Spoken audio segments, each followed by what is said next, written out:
It's probably true that for the rest of my life, when we hear this story about the man beaten and robbed and left at the side of the road half dead, and the person of all people, a Samaritan who helped him, I will always find myself thinking of my cousin, Kevin Lamb.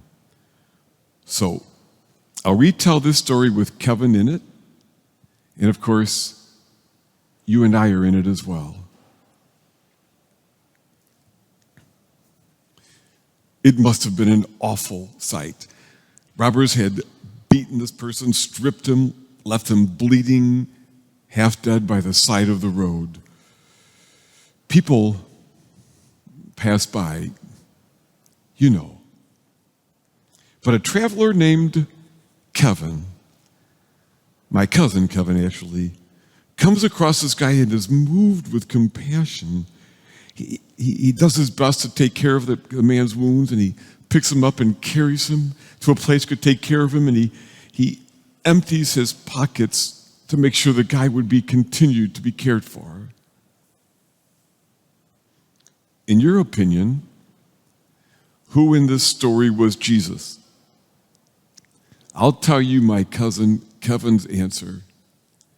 He would tell you it was that man lying at the side of the road. That was Jesus.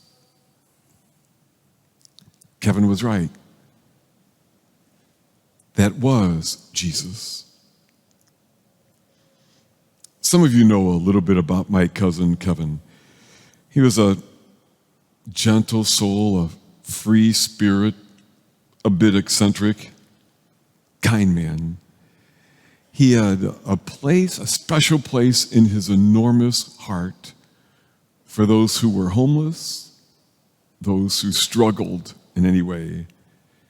He would always see them. He would see those that so much of the world would just ignore or avoid.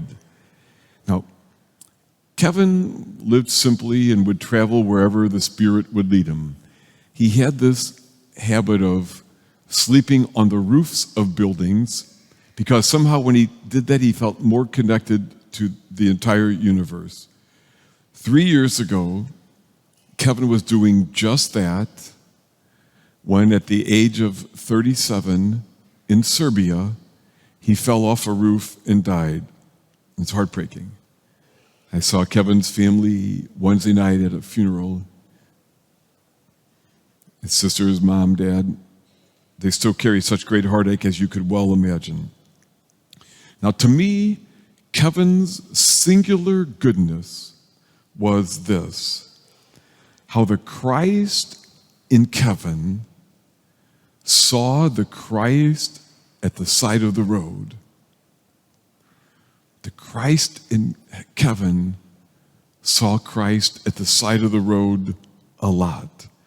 And whenever anyone at the side of the road asked for money, Kevin would always say,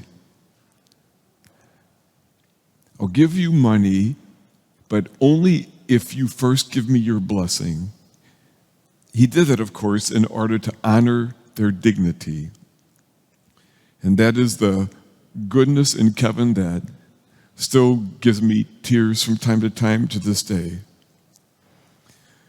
Now, before his death in Serbia, Kevin was in Germany, and he's not particularly given to loneliness, but this was the loneliest he ever felt. You know, tourists were getting pictures, taking selfies, and Kevin told me that he had felt unusually alone.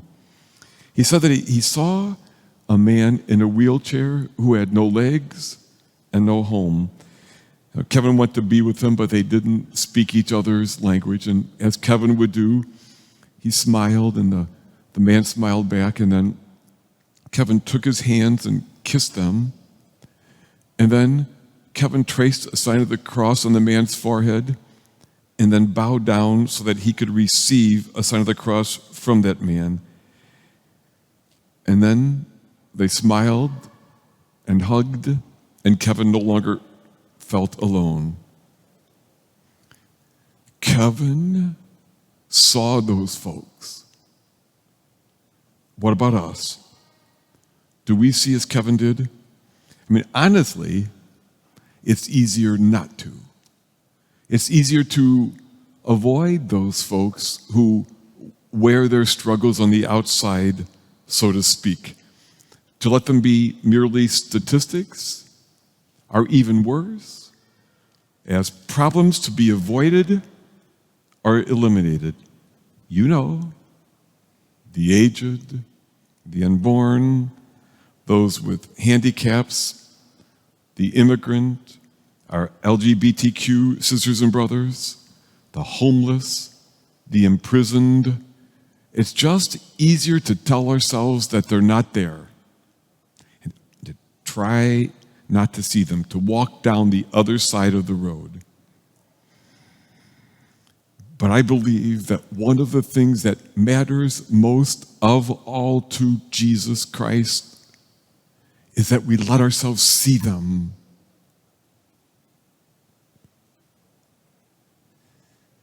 So what if we did? What if we didn't turn our heads? But what if we allowed ourselves to actually see them, make eye contact? Well, then, things get a little harder, a little messier. Dividing lines between us and them are suddenly not so clear. And when we see that they really are us, and that we are in this together, well, that asks something from us about how we act, how we think, how we vote, how we talk. As has been well said, it's a lot harder to hate someone up close. And yet, this is seeing rightly. And here's what I think a lot of us don't realize.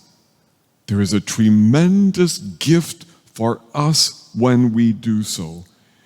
When we let ourselves see those that we tell ourselves they're different, we become more alive ourselves. I mean, we give them a gift, of course, but we give ourselves an even bigger gift when we let the Christ in us see the Christ at the side of the road. So there it is.